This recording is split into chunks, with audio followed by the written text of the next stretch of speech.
കിട്ടിയ കുട്ടിയെന്നും പറഞ്ഞുകൊണ്ട് കാണിക്കണമല്ലോ ചില ആൾക്കാർ. ദൈവത്തിൻ്റെ അടുത്ത് ഇങ്ങനെ ഒരു കളിക്ക് വരരുത് ഒരിക്കലും.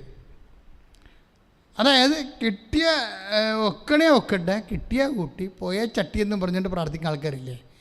പലരുടെയും പ്രാർത്ഥനയിൽ ഈ സാധനമുണ്ട്. പ്രാർത്ഥിക്കും, പക്ഷേ ഒക്കത്തില്ലെന്ന് എനിക്കറിയാം എന്ന് ഉള്ളിൽ വിചാരിക്കും. ഈ ഉള്ളിൽ വിചാരിപ്പെന്ന് പറയണത് വല്ലാത്ത പെശകസ് പരിപാടിയാണ്. നീ എന്ത് പ്രാർത്ഥിക്കുന്നോ, നീ എന്ത് ഉള്ളിൽ വിചാരിക്കുന്നു, രണ്ട് സെയിമാണ്. അപ്പോൾ ഓരോ വിഷയവും നമുക്ക് അർഹിക്കുന്ന രീതിയിലുള്ള വിശ്വാസം വേണ്ടേ? വിശ്വസിക്കുന്നുണ്ട്, പക്ഷേ അതിൻ്റേതായിട്ടുള്ള അർഹിക്കുന്ന രീതിയിലുള്ള വിശ്വാസം. ഇപ്പം എല്ലാ വിഷയത്തിനും ഇപ്പോൾ പണ്ട് ഞാൻ ഇടയ്ക്ക് പറയാറുണ്ട്, കണ്ണൂരിൽ നിന്നൊരു മോള് ഒരു ബോയൻ്റെ വെഞ്ചരിക്കാൻ കൊണ്ടുവന്നു.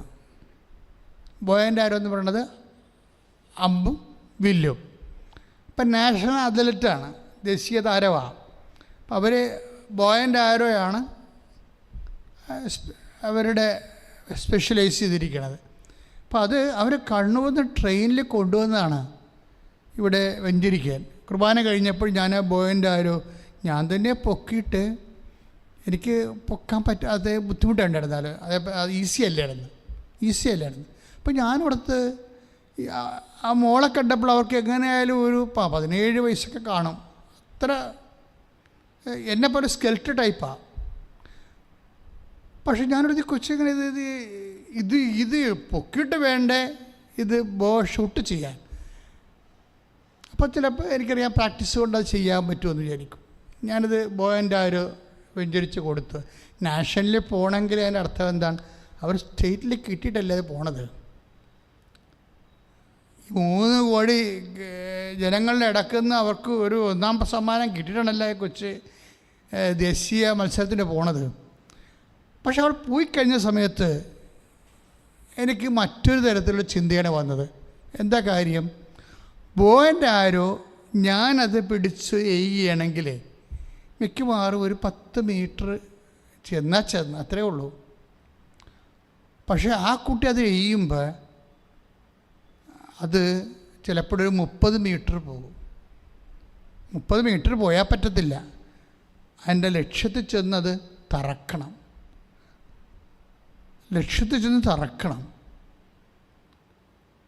അപ്പോൾ അതെന്താ? അത് അവരുടെ കപ്പാസിറ്റിയാണ്.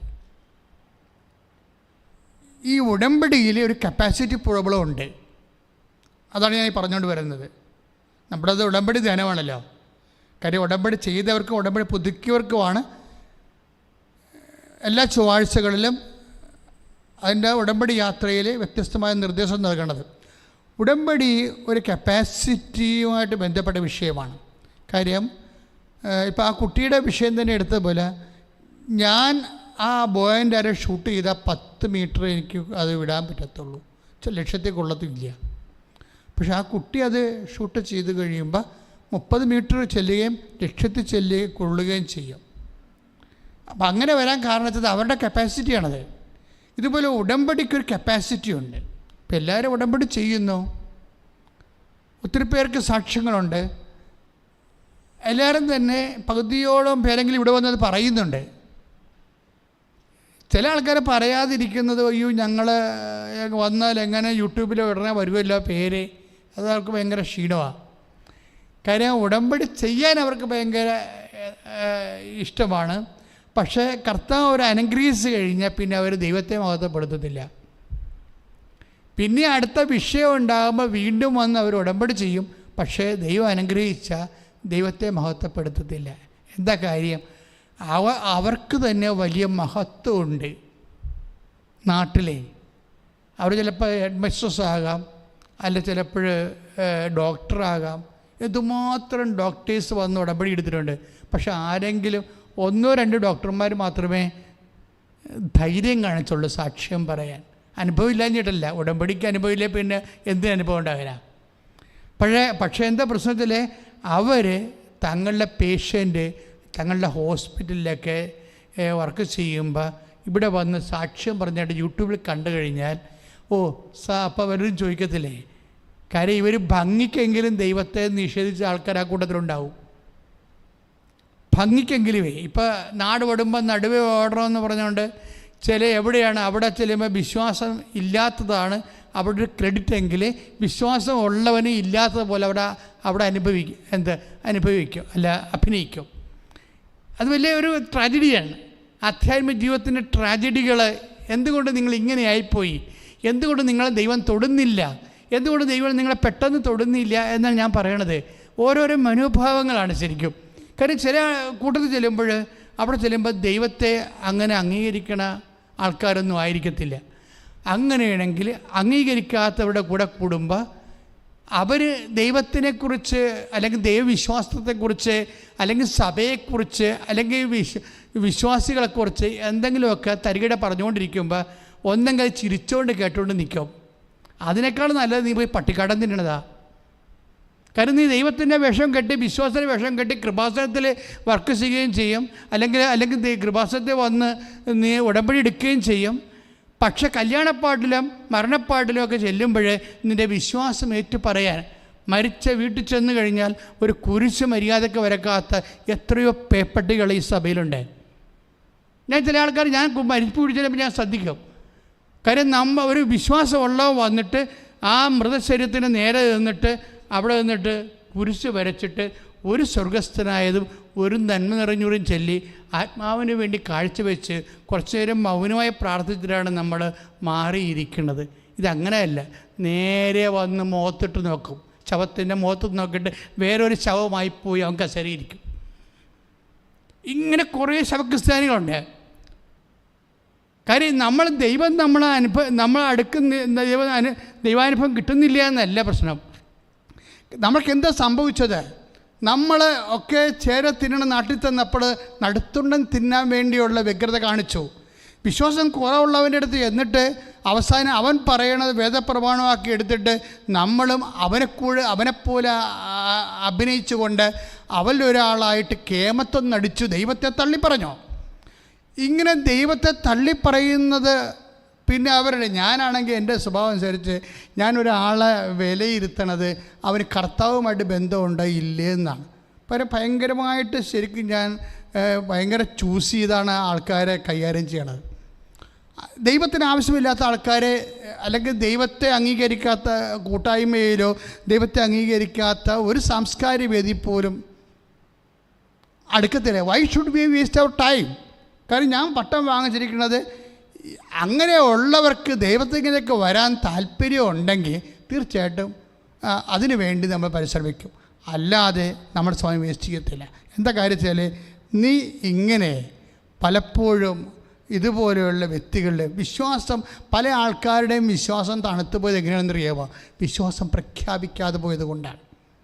നമുക്ക് വിശ്വാസം പ്രഖ്യാപിക്കാൻ കഴിഞ്ഞില്ലെങ്കിൽ, ഇപ്പോൾ വിശ്വാസം നമ്മൾ സ്വീകരിച്ചു, പക്ഷേ വിശ്വാസം നമുക്ക് പ്രഖ്യാപിക്കാൻ കഴിഞ്ഞില്ലെങ്കിൽ വിശ്വാസത്തിൽ വളരാൻ പറ്റത്തില്ല. കാര്യം അതുകൊണ്ടാണ് റോമ 4:20 പറയണത്, ദൈവത്തെ മഹത്വപ്പെടുത്തണം എന്നിട്ട് വിശ്വാസത്തിൽ വളരണം. അപ്പോൾ വിശ്വാസത്തിൽ വളരാൻ കഴിഞ്ഞില്ലെങ്കിൽ, ദൈവത്തെ മഹത്വപ്പെടുത്താൻ കഴിഞ്ഞില്ലെങ്കിൽ തീർച്ചയായിട്ടും നമ്മുടെ വിശ്വാസത്തിൽ നമ്മുടെ LPG അതുപോലെ തന്നെ ലോവർ പ്രൈമറി താമസിച്ച കാലയിൽ പല അണ്ണന്മാർക്കുള്ള കുഴപ്പം എന്താ? വയസ്സമ്പത്ത് ഒക്കെ ഉണ്ട്, പക്ഷേ ആദ്യ കുർബാനക്കുണ്ടായ വിശ്വാസം പോലും ഇല്ല ഇപ്പോഴും. ദൈവം കണ്ട അപ്പം തന്നെ കാലെ പിടിച്ചത് കല്ലറിലിട്ട് അടിക്കും. എന്ന് വെച്ച് കഴിഞ്ഞാൽ ഇവന് എത്രയോ സാഹചര്യങ്ങൾ ദൈവം കൊടുത്തു, ഇവൾക്ക് എത്രയോ സാഹചര്യങ്ങൾ കൊടുത്തു. കോളേജിലായാലും ലാബോറട്ടറി ആയാലും അതുപോലെ തന്നെ മറ്റു സ്ഥലത്തിലുള്ള സാംസ്കാരിക വേദികളിലായാലും അതായത് ഒരു മീറ്റിങ്ങിന് മൗന പ്രാർത്ഥന നടത്തണം വിചാരിച്ചോ? മൗന പ്രാർത്ഥന നടത്തുമ്പോൾ പോലും എഴുന്നേറ്റ് നിൽക്കുമ്പോൾ എന്താ സംഭവിക്കണത്? എന്തോ മുടന്തും മാതവും വന്ന് എഴുന്നേക്കണ പോലെ എഴുന്നേക്കണ കാണാം. എന്നുവെച്ചാൽ എനിക്കിതൊന്നും വലിയ വിശ്വാസമൊന്നും ഇല്ലെന്ന്. ഇവൾക്ക് വിശ്വാസമുണ്ട്, വിശ്വാസമുള്ള കുടുംബത്തിന്, പക്ഷേ മറ്റുള്ളവരുടെ മുമ്പിൽ അവിശ്വാസിയായിട്ട് അവിടെ അവതരിപ്പിക്കുന്നതാണ് അവിടെ റേറ്റിംഗ് ലഭിക്കുന്നുണ്ടെങ്കിൽ ദൈവത്തെ അല്ലെങ്കിൽ അവൻ ഒറ്റിക്കൊടുത്തിരിക്കും, തള്ളിപ്പറഞ്ഞിരിക്കും. ഇങ്ങനെയാണ് വിശ്വാസം മങ്ങിപ്പോയത്. ഓരോ വ്യക്തികളുടെ വിശ്വാസം എന്തുമാത്രം ശക്തമായി വളരേണ്ടതായിരുന്നു. ഇപ്പം കഴിഞ്ഞ ദിവസങ്ങളിൽ ഒരു സാക്ഷ്യം വന്ന്, ഞാൻ എന്നെ തന്നെ പുകഴ്ത്തി പറയുകയല്ല, ആ സാക്ഷ്യം കേട്ടപ്പോൾ എനിക്ക് തോന്നി, ദൈവമേ അതായത് നിലപാടാണ്. അതായത് അവർ ഉടമ്പടി കഴിഞ്ഞ് ഒരു പാലായിലെ ചേച്ചിയാണ്, കടത്തുരുത്തിലെ ചേച്ചിയാണ്, സാക്ഷി ഇട്ടിട്ടുണ്ട്. ഞാൻ കണ്ടാൽ മതി. ഇപ്പോൾ 10,000 ആയിട്ടുണ്ട്. ആ സാക്ഷ്യം എന്താ? ആ സാക്ഷ്യം എന്ന് പറയണത് അവർ ഒരു സാധാരണ കുടുംബത്തിൽ കന്നുകാലികളൊക്കെ വളർത്തി അതിന് പുല്ലൊക്കെ ചെത്തിക്കൊടുത്ത് പുല്ല് ചുമന്നുകൊണ്ട് പോയി കൊടുക്കണമെന്നാണ് പറയണത്. പക്ഷെ അവർ പറയണത് അവർക്ക് ആമവാദമാണ് അസുഖം. പക്ഷെ അവർക്കറിയത്തില്ല അത് ആമവാദമാണെന്ന്. കാലയെല്ലാം നീരുണ്ട്, കയ്യിലെല്ലാം നീരുണ്ട്, ശരീരത്തിൽ മുഴുവൻ നീരുണ്ട്, നടക്കുമ്പോൾ പ്രയാസമാണ്. എന്താണ് രോഗമെന്ന് പറയും. ഡോക്ടർമാരടുത്ത് ചെന്നാൽ വല്ല ഓപ്പറേഷനോ വല്ലതും വരികയാണെന്നെങ്കിൽ അതിനുള്ള കാശും കയ്യില്ല, വീട്ടിൽ നിന്ന് പോകാനും പറ്റത്തില്ല. ഇവരിതൊന്നും പറഞ്ഞിട്ടുമില്ല. സങ്കടം, സ്വകാര്യ സങ്കടം അനുഭവിച്ച് സ്വന്തമായിട്ട് തീർക്കുകയാണ്. അത് ഇതുപോലെ ഒരു സംഭവമാണ്. പാസീവ് ഉടമ്പടി വെച്ചിട്ടില്ല. ആളിന് ആമവാദമാണ്, പക്ഷെ ആമവാദമാണെന്ന് പോലും ആളിനെ അറിയത്തില്ല. ത്രശ്യാമ കുര്യൻ എന്നാണ് പേര്. അപ്പോൾ ആമവാദമാണെന്ന് പക്ഷേ ആളിനെ അറിയത്തില്ല. ശരീരം മുഴുവൻ നീരും വെച്ചിട്ടുണ്ട്, അനങ്ങാനും പാടില്ല. അവർ പറയണത് പുല്ല് ചെത്തി ഞാൻ തലയിലൊക്കെ വെച്ചുകൊണ്ടാണ് അച്ഛാ വീട്ടിലോട്ട് വരണത്. കാര്യം വേറെ ആൾക്കാർ നേരത്തെ പുല്ല് ചെത്തുകയാണെങ്കിൽ കിട്ടണ പാലിൻ്റെ കാശ് അവർക്ക് കൂലി കൊടുക്കേണ്ടി വരും. ഇപ്പോൾ ഒരു കാലത്തും നമുക്കറിയാമില്ല, കന്നുകാലികളായാലും ശരി, കാർഷിക പരിപാടിയായാലും ശരി, സ്വന്തമായിട്ട് നമ്മൾ അധ്വാനിക്കാതെ ആളെ നിർത്തി അധ്വാനിച്ചിട്ട് ഒരിക്കലും ഒരു മനുഷ്യന് ലാഭം ഉണ്ടാക്കാൻ പറ്റത്തില്ല. അത് സത്യമായൊരു കാര്യമാണ്. കേരളത്തിൽ കൃഷി നട്ടമെന്ന് പറഞ്ഞാൽ എന്താ? കേരളത്തിൽ കൃഷിക്ക് നട്ടമില്ലാഞ്ഞ് അവനോ വേലെടുക്കണ കാലത്ത് കൃഷിക്ക് ലാഭം ഉണ്ടായിരുന്നു. കാര്യം നമ്മുടെ അധ്വാന ഫലം ലാഭമാണ്. അല്ലാതെ നാട്ടുകാരെ നിർത്തിയിട്ട് അല്ല വേറെ ജോലിക്കാരെ നിർത്തി, ഇപ്പോൾ ബംഗാളിയൊക്കെ നിർത്തിയിട്ട് ആൾക്കാരൊക്കെ വാഴക്കൃഷിയൊക്കെ ചെയ്യണില്ലേ? വാഴക്കൃഷിയൊക്കെ ചെയ്യാൻ പറ്റും. നമുക്ക് ഇലയും അവന് കൊലയുമായിട്ട് പോകുന്നേ ഉള്ളൂ. അതുകൊണ്ട് അവൻ ബംഗാളിക്ക് പോവുകയും ചെയ്യും. അപ്പോൾ അതൊക്കെ ഒരു പുഴങ്കളിയാണ് ശരിക്കും പറഞ്ഞാൽ. അതായത് കുറച്ച്, അതായത് ഒന്ന് ശ്രദ്ധിക്കട്ടെ മക്കളെ. യേശുവേ സ്തോത്രം.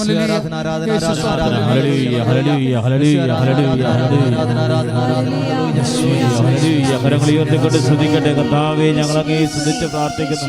Hallelujah, hallelujah, hallelujah, hallelujah. യേശുവേ ആരാധന. Hallelujah, hallelujah. കർത്താവേ, അവിടുത്തെ ശക്തി നിറയണമേ.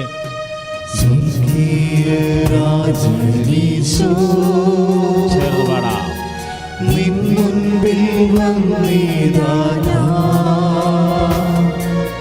കാരുണ്യസാഗരമേ, കാത്തുകൊണ്ടിടമേ നീ. ചേർന്ന് പാടിക്കൊണ്ട് സ്വർഗീയ രാജനീശോ, നിൻ മുൻപിൽ വന്നിതാനാ കാരുണ്യസാഗരമേ,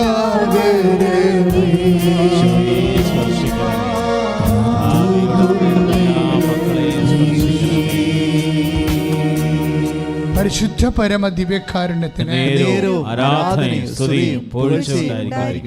അപ്പോൾ നമ്മൾ ഈശോ ഇപ്പം സംസാരിച്ചുകൊണ്ടിരിക്കുന്നത് എല്ലാം ഈ ഒരു ഈ പറഞ്ഞുകൊണ്ടിരിക്കുന്ന സംഭവങ്ങളൊന്നും ഞാനൊന്നും മനസ്സിൽ പോലും ചിന്തിക്കാത്ത കാര്യങ്ങളാണ്. എല്ലാം കർത്താവ് ഓരോരോ അനുഭവങ്ങൾ തന്നിട്ട് ഞാൻ നിങ്ങളോട് പങ്കുവെച്ച് തരികയാണ്. നിങ്ങൾ ശ്രദ്ധിക്കണം എന്താ സംഭവിക്കണം നമ്മുടെ ജീവിതത്തിൽ. ഇപ്പോൾ ഈ ചേച്ചിയുടെ വിഷയം എന്താ? ത്രശ്യാമ കുര്യൻ്റെ വിഷയം. ഞാൻ വീണ്ടും മറ്റേ വിഷയത്തിലോട്ട് വരുന്നുണ്ട്. നമ്മൾ ആദ്യം പറഞ്ഞ സാക്ഷികാരുടേതാണ്, അനിഷ വിൻസെൻ്റ് സാക്ഷിയാണ്. അതിലൊക്കെ വരും തീർച്ചയായിട്ടും.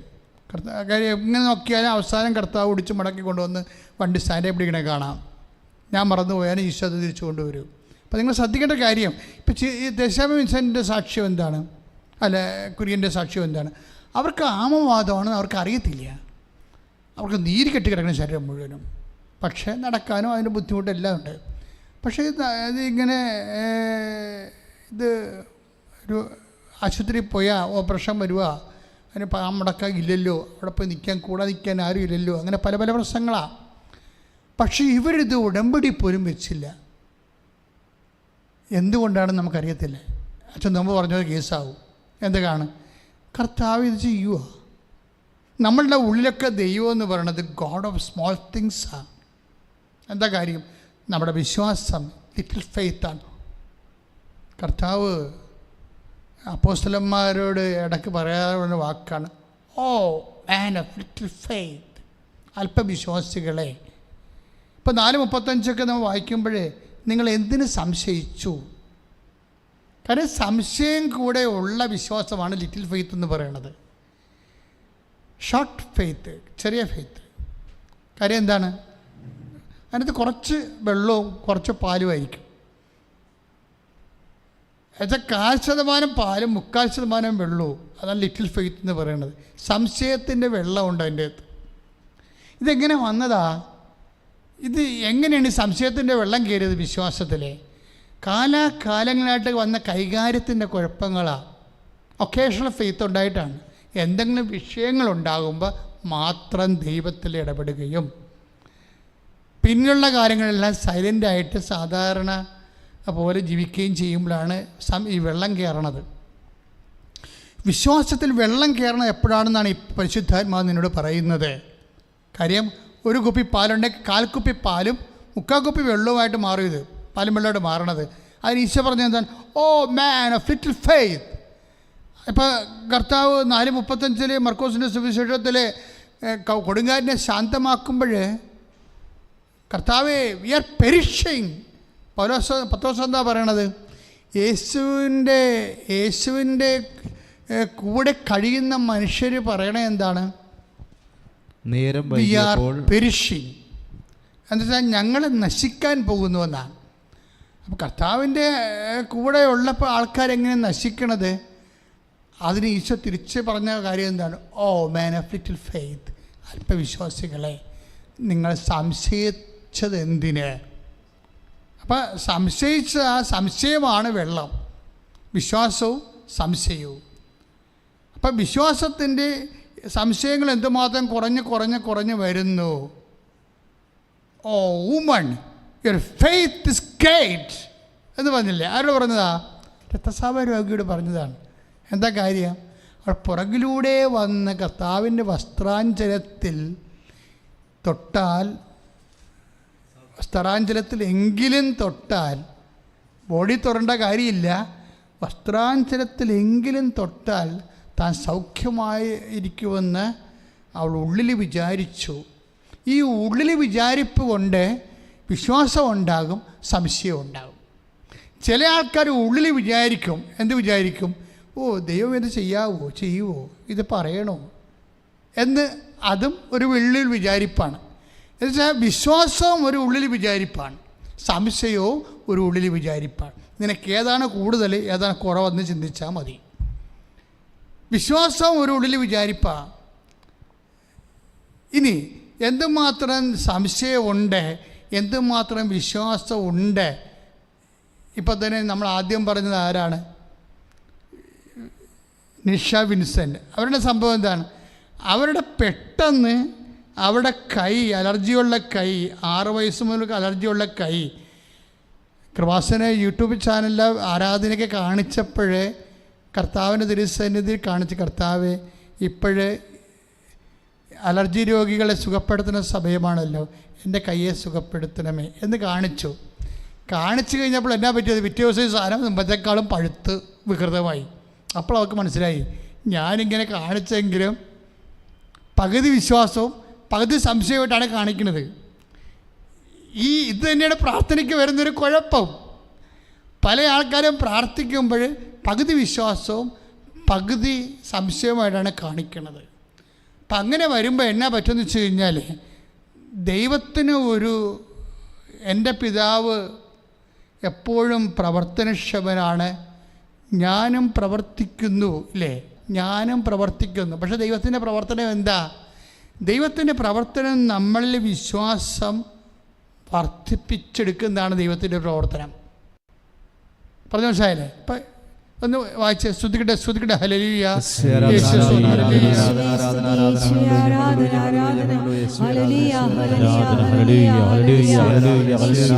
യേശുവേ നന്ദി കർത്താവേ, സ്തോത്രം ദൈവമേ, സ്തുതിക്കുന്ന കർത്താവേ, മഹത്വപ്പെടുത്തുന്ന കർത്താവേ, hallelujah hallelujah hallelujah hallelujah hallelujah. യേശുവേ നന്ദി ദൈവമേ, സ്തോത്രം കർത്താവേ, ആരാധന. Hallelujah hallelujah hallelujah hallelujah. യേശുവേ ആരാധന.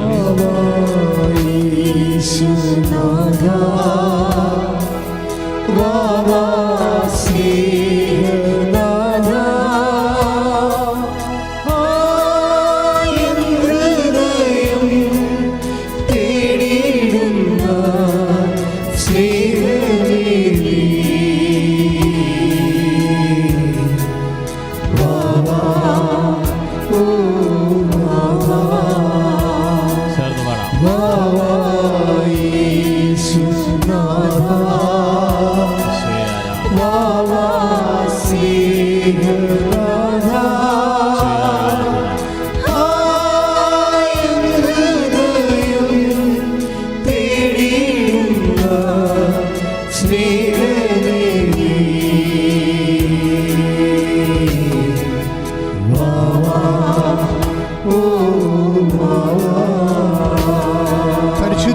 പരമദിവ്യകാരുണ്യത്തിന് നേരവും ആരാധനയും സ്തുതിയും പുകഴ്ചയും ഉണ്ടായിരിക്കട്ടെ. അപ്പം ദൈവത്തിന് നമ്മളിലുള്ള പ്രവൃത്തിയാണ് എന്താണ്?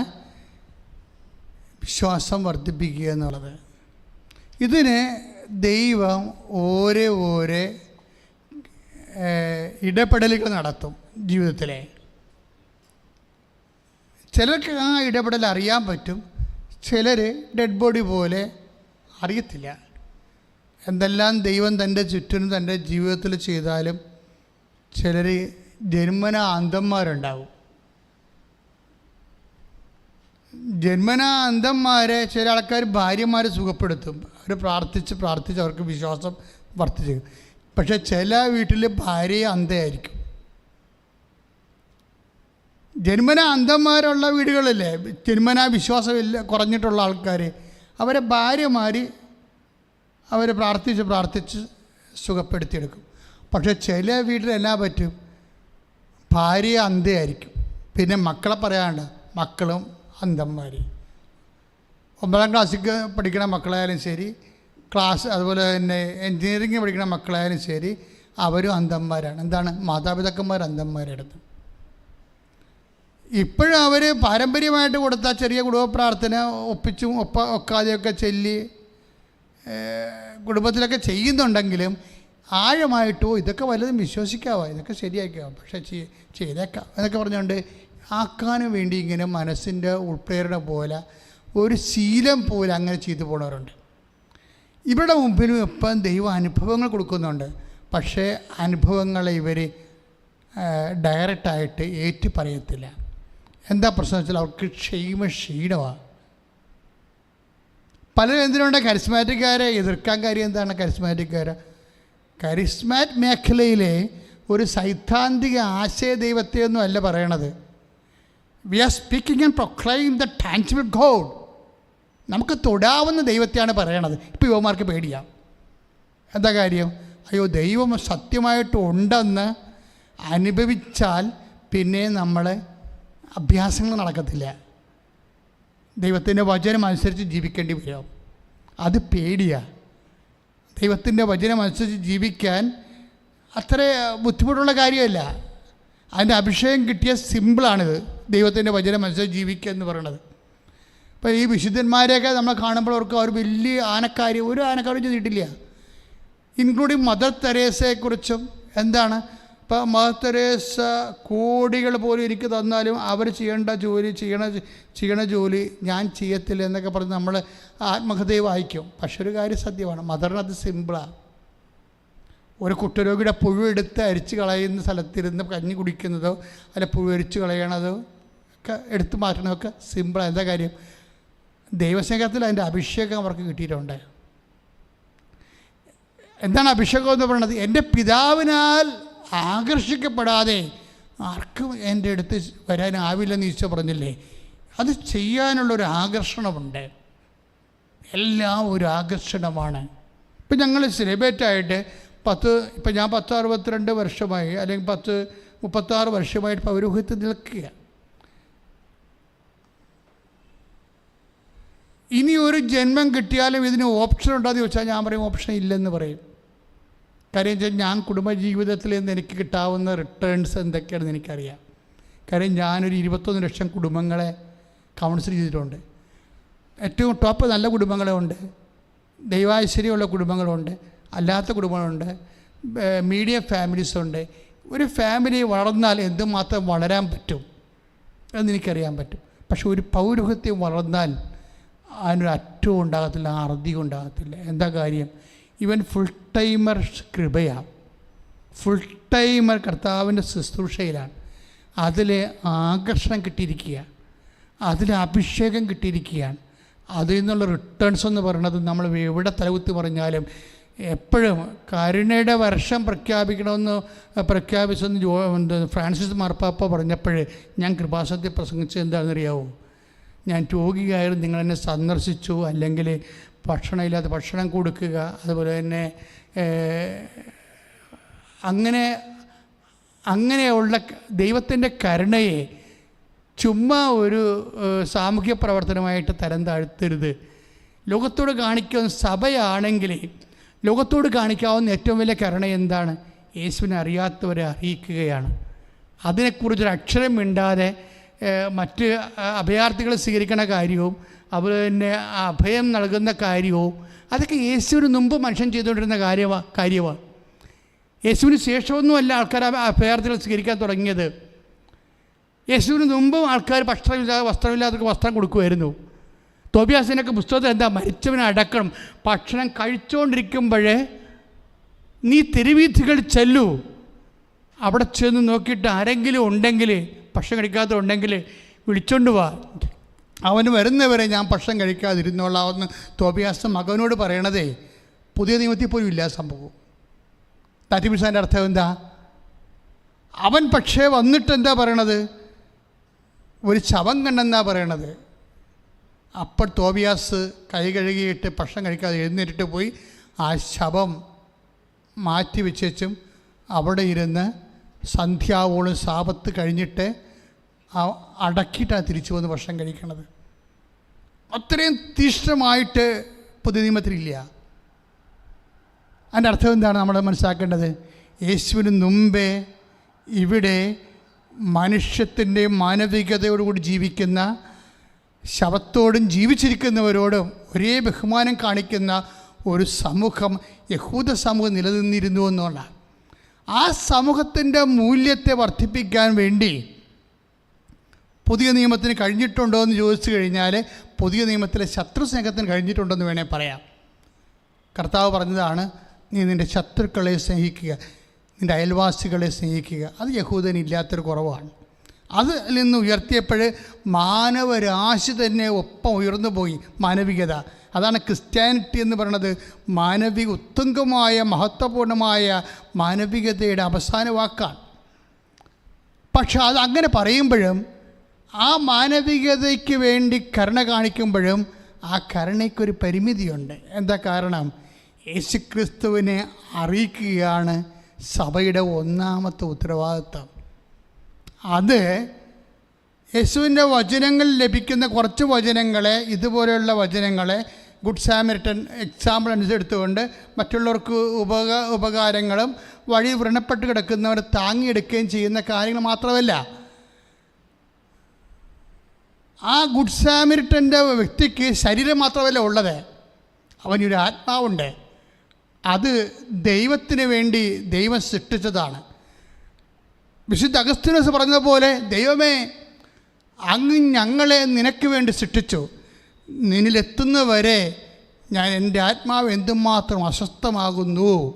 അതാണ് പാട്രിക്സിക്സായിട്ടുള്ള സഭാപിതാക്കന്മാരുടെ ആത്മനൊമ്പരങ്ങൾ.